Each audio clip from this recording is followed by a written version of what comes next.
नमस्कार मित्रों, आज हम छत्तीसगढ़ इतिहास की श्रृंखला में कुछ नए क्वेश्चन आपके लिए लाए हैं। आप इनका अभ्यास करें और सफलता पाएं। आइए देखते हैं आज का पहला क्वेश्चन। स्टार्ट करें। छत्तीसगढ़ का जिला जो पूर्व में नर बलि हेतु चर्चित था वो कौन सा है? ऑप्शन यहाँ पर दिए गए हैं: सरगुजा, दंतेवाड़ा, धमतरी और कवर्धा। तो नर बलि के लिए चर्चित दंतेश्वरी माता का मंदिर रहा है। उस क्षेत्र में मेरिया विद्रोह भी हुआ था इसको लेकर के, तो ये आ जाएगा दंतेवाड़ा। माता दंतेश्वरी का मंदिर दंतेवाड़ा में है। चलिए आगे बढ़ते हैं। अगला, सर्वपुरी ताम्रपत्रों पर क्या नहीं होता था? ऑप्शन है ताम्रपत्र जारी करने की तिथि, वर्ष अर्थात, दूसरा है ताम्रपत्र जारी करने का स्थान, और तीसरा है ताम्रपत्र के लेखक व उत्कीर्णक का नाम, और चौथा है ताम्रपत्र पर चित्र। तो इसमें सही आ जाएगा, सही ऑप्शन है ताम्रपत्र पर कोई चित्र नहीं होता था। तो ऑप्शन डी आ जाएगा। Option D D D last option लेंगे, लास्ट ऑप्शन लेंगे, ऑप्शन डी। ताम्रपत्र पर कोई चित्र नहीं होता था, बाकी सब तीनों ऊपर रहेंगे। चलिए आगे बढ़ते हैं। अगला क्वेश्चन, किस वंश के शासक त्रिकलिंगाधिपति विरुद्ध धारण करते थे, अर्थात उपाधि धारण करते थे? ऑप्शन है सोमवंश, सरभपुरी, राजर्षि तुल्य कुलवंश या कोई नहीं। तो इसमें उड़ीसा का जो सोमवंश था वो लोग जो है त्रिकलिंगाधिपति उपाधि धारण करते थे। तो ऑप्शन ए आ जाएगा सही, ऑप्शन ए। चलिए आगे बढ़ते हैं। अगला क्वेश्चन, निम्नलिखित कथनों को पढ़िए और इसमें से सही कथन छांटना है। ऑप्शन है सिरपुर का लक्ष्मण मंदिर सरभपुरी शासकों ने बनवाया था। दूसरा है प्राचीन काल में बस्तर चक्रकोट कहलाता था, और तीसरा है भोरम देव मंदिर शिलालेख फड़ी नागवंश से संबंधित है। इसमें से पहला वाला गलत आ जाएगा। सिरपुर का जो लक्ष्मण मंदिर है सरभपुरी वंश नहीं बल्कि पांडुवंशियों ने बनाया था, और दूसरा और तीसरा सही है। तो जिसमें 2 और 3 सही है वो ऑप्शन है सी, ऑप्शन सी आ जाएगा इसमें। चलिए आगे बढ़ते हैं। अगला क्वेश्चन, निम्नलिखित कथनों को पढ़िए और सही कथन का चुनाव करिए। पहला है समुद्रगुप्त की प्रयाग प्रशस्ति में उल्लेख है कि उसने कौशल के राजा महेंद्र को पराजित किया था। दूसरा है सरभपुरी वंश के राजा प्रसन्न राज ने प्रसन्नपुर नगर की स्थापना की थी, और तीसरा है सोम पांडुवंशी राजा महाशिवगुप्त बालार्जुन ने सिरपुर में अनेक बौद्ध विहारों का निर्माण किया था। तो इसमें तीनों ही सही है, तीनों ही सही है यहाँ पर, इसलिए तीनों सही है, इसलिए 1 2 3 ए ऑप्शन आ जाएगा। चलिए आगे बढ़ते हैं। अगला, कौन सा ऐतिहासिक साक्ष्य छत्तीसगढ़ के प्राचीन इतिहास का महत्वपूर्ण स्रोत है? ऑप्शन है सांची अभिलेख, राजिम अभिलेख, मंदसौर और उदयगिरी। तो इसमें राजिम अभिलेख आ जाएगा। राजिम अभिलेख जो है नल नागवंशियों का अभिलेख वहाँ से प्राप्त हुआ है। इसके अलावा कलचुरी शासक पृथ्वीदेव सेकेंड का भी वहाँ से अभिलेख प्राप्त हुआ है, इसलिए राजिम अभिलेख आएगा। चलिए आगे बढ़ते हैं। अगला, निम्न में कौन सी जोड़ी छत्तीसगढ़ के करद राज्य एवं उसके राजवंश सुमेलित नहीं है? ऑप्शन है सरगुजा में रक्सैल चौहान, बस्तर में काकतीय, कवर्धा में राजगौड़ और राजनांदगांव में कुशवाहा। तो इसमें ऑप्शन डी आ जाएगा, ये सुमेलित नहीं है। राजनांदगांव में बैरागी वंश का शासन रहा है, न कि कुशवाहा वंश का। चलिए आगे बढ़ते हैं। अगला क्वेश्चन, निम्नलिखित राजवंशों ने प्राचीन काल में छत्तीसगढ़ में शासन किया, उनका सही काल क्रम यहाँ पर चुनाव करना है, चुनना है।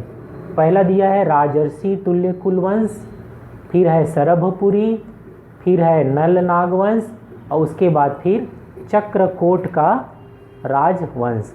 यहाँ पर ऑप्शन जैसे दिया गया है, देख सकते हैं कैसे इसको अरेंज किया गया है।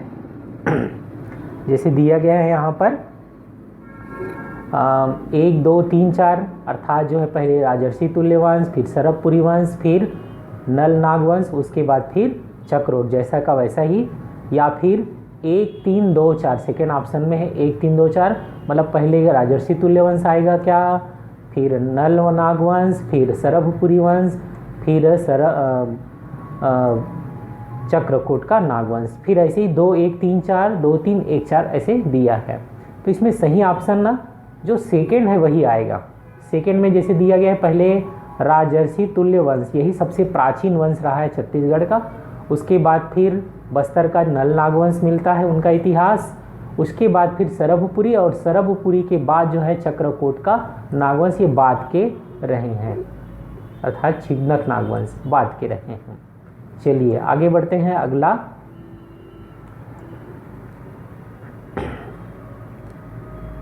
रिद्धिपुर ताम्रपत्र और केसरी बेड़ा ताम्रपत्र दक्षिण कौशल के किस राजवंश के सशक्त ऐतिहासिक प्रमाण हैं? ऑप्शन है नल वंश, राजर्षि तुल्य वंश, सरभपुरी वंश, या इनमें से कोई नहीं। तो इसमें सही उत्तर आ जाएगा नल वंश। रिद्धिपुत्र ताम्रपत्र और केसरी बेड़ा ये जो है नल नागवंशियों से संबंधित रहा है। चलिए आगे बढ़ते हैं। अगला तीवरदेव अनुयायी था वैष्णव धर्म का, कि शैव धर्म का, कि शाक्त धर्म का, कि जैन धर्म का? तो महाशिव तीवरदेव पांडुवंशी शासक रहे हैं, वे थे वैष्णव धर्म के अनुयायी। ये एकमात्र ऐसे पांडुवंशी शासक थे जो वैष्णव धर्म के थे, और बाकी सारे जो शासक हैं वो शैव धर्म के उपासक थे। तो इसमें सही उत्तर आया ए ऑप्शन। चलिए आगे बढ़ते हैं। अगला क्वेश्चन है बस्तर के कोरापुट के नागवंशी राज्य का अंत किसने किया? काकतियों ने, कलचुरियों ने, नागवंशियों ने, या गंगवंशियों ने? तो इसमें काकती वंश आ जाएगा। अन्नमदेव का आक्रमण हुआ वहाँ पर, और बस्तर का जो कोरापुट नागवंशी था अर्थात छिन्नक नागवंशी, उनके स्थान पर उन्होंने वहाँ पर चालुक्य वंश या काकती वंश की स्थापना की। चलिए आगे बढ़ते हैं। अगला क्वेश्चन, कांकेर के सोमवंश का संस्थापक कौन था? वाद्यराज, सिंहराज, बोबदेव, या नरहर देव? तो इसमें सही उत्तर आ जाएगा सिंहराज, सेकेंड ऑप्शन, ये जो है कांकेर के सोमवंश का संस्थापक था। चलिए आगे बढ़ते हैं। अगला क्वेश्चन, भोरमदेव मंदिर का निर्माण हुआ छिंदक नागवंश काल में, कि नल नागवंश काल में, फणी नागवंश काल में, कि कलचुरी नागवंश काल में? तो इसमें सही उत्तर है फणी नागवंश। फणी नागवंश कवर्धा के जो थे उन्होंने भोरमदेव मंदिर का निर्माण करवाया था। चलिए आगे बढ़ते हैं। अगला क्वेश्चन, भोरमदेव मंदिर का निर्माण कब हुआ था? ऐसे आया है 11वीं शताब्दी में, 12वीं, 13वीं, या 14वीं शताब्दी में? तो इसमें सही उत्तर आ जाएगा 11वीं शताब्दी में। 11वीं शताब्दी में भोरमदेव मंदिर का निर्माण गोपाल देव ने करवाया था। चलिए आगे बढ़ते हैं। अगला क्वेश्चन, राजनांदगांव रियासत में किस वंश का शासन था? बैरागी, फणी नागवंश, सोमवंश, या कलचुरी वंश? तो अभी कुछ समय पहले ही ये क्वेश्चन आया था, तो यहाँ आ जाएगा बैरागी नरेशों का वहाँ पर शासन रहा है, ए ऑप्शन। चलिए आगे बढ़ते हैं। रतनपुर के किस शासक को मुगल सम्राट जहांगीर की हाजिरी में 8 वर्षों तक रहना पड़ा था? ऑप्शन है राजा कल्याण साय, राजा लक्ष्मण साय, राजा बाहर साय या बहारेंद्र साय, और लास्ट ऑप्शन है राजा सुरेंद्र साय। इसमें आ जाएगा कल्याण साय। इसका जिक्र अकबर के और जहांगीर के भी वहाँ के विवरणों में मिलता है कि यहाँ के रतनपुर के शासक वहाँ 8 साल तक के हाजिरी में रहे थे। इसके अलावा यहाँ के जो देवार गीत हैं, गोपल्ला गीत, उसमें भी इसका जिक्र आता है। चलिए आगे बढ़ते हैं। छत्तीसगढ़ में सर्वाधिक समय तक शासन किस राजवंश ने किया था? किस राजवंश ने किया था छत्तीसगढ़ में सबसे अधिक लंबे समय तक शासन? ऑप्शन है नल वंश, सोमवंश, छिंदक नागवंश, या कलचुरी वंश? तो ये सर्वविदित तथ्य है कि यहाँ पर कलचुरियों का शासन सबसे लंबा रहा है, 875 से 1741, अर्थात लगभग 900 वर्षों तक के इनका शासन रहा है। 900 वर्षों तक के लगभग 900 वर्षों तक के शासन रहा है। आगे बढ़ते हैं, चलिए अगला क्वेश्चन। बस्तर की कौन महारानी छत्तीसगढ़ की प्रथम एवं एकमात्र महिला शासिका थी? ऑप्शन है रानी सुकुंवर देवी, रानी चोरिस, या कमला कुमारी देवी, या प्रफुल्ल कुमारी देवी। तो इसमें सही ऑप्शन आ जाएगा ऑप्शन डी, प्रफुल्ल कुमारी देवी, एकमात्र छत्तीसगढ़ की महिला शासिका और प्रथम महिला शासिका। चलिए आगे बढ़ते हैं। किस राजा के समय जगदलपुर की टाउन प्लानिंग के अनुसार चौराहों का शहर उसको बनाया गया था? ऑप्शन में है अजमेर सिंह, रुद्र प्रताप सिंह, प्रवीर चंद भंजदेव, या महिपाल देव। इसमें आ जाएगा रुद्र प्रताप देव। ये प्रफुल्ल कुमारी देवी के पिता थे रुद्र प्रताप देव, और इन्होंने जो है बहुत अच्छा प्रबंध किया था। ये जो है रायपुर के राजकुमार कॉलेज में पढ़े भी थे, और बाद में इनको सेंट ऑफ जेरूसलम की उपाधि भी अंग्रेज़ों ने दी थी प्रथम विश्व युद्ध में सहायता के कारण। चलिए आगे बढ़ते हैं। अगला, छत्तीसगढ़ की सर्वाधिक प्राचीन मूर्ति जो चतुर्भुज विष्णु प्रतिमा है वो आज के समय में कहाँ से प्राप्त हुई थी? तो ऑप्शन है सिरपुर, मल्हार, बारसूर, या बालकेश्वरी। तो इसमें आ जाएगा मल्हार। मल्हार से इसकी प्राप्ति हुई थी। ये मूर्ति जो है अभी भी वर्तमान में मल्हार में देखी जा सकती है, और सबसे प्राचीन प्रतिमा है छत्तीसगढ़ की। चलिए आगे बढ़ते हैं। अगला, भ्रमरकोट किस नगर का प्राचीन नाम रहा है? खरौद का, बस्तर का, पाटन का, कि सिरपुर का? तो चक्रकोट, भ्रमरकोट, महाकांतार, दंडकारण्य, ये सब बस्तर का ही नाम रहा है। तो ऑप्शन आ जाएगा सेकेंड, बस्तर। चलिए आगे बढ़ते हैं। अगला, सिरपुर के पांडु वंश के महाशिवगुप्त बालार्जुन का धर्म क्या था? तो इन्हीं के ही तीवर देव का देखे थे वैष्णव धर्म था, इनका हो जाएगा शैव धर्म।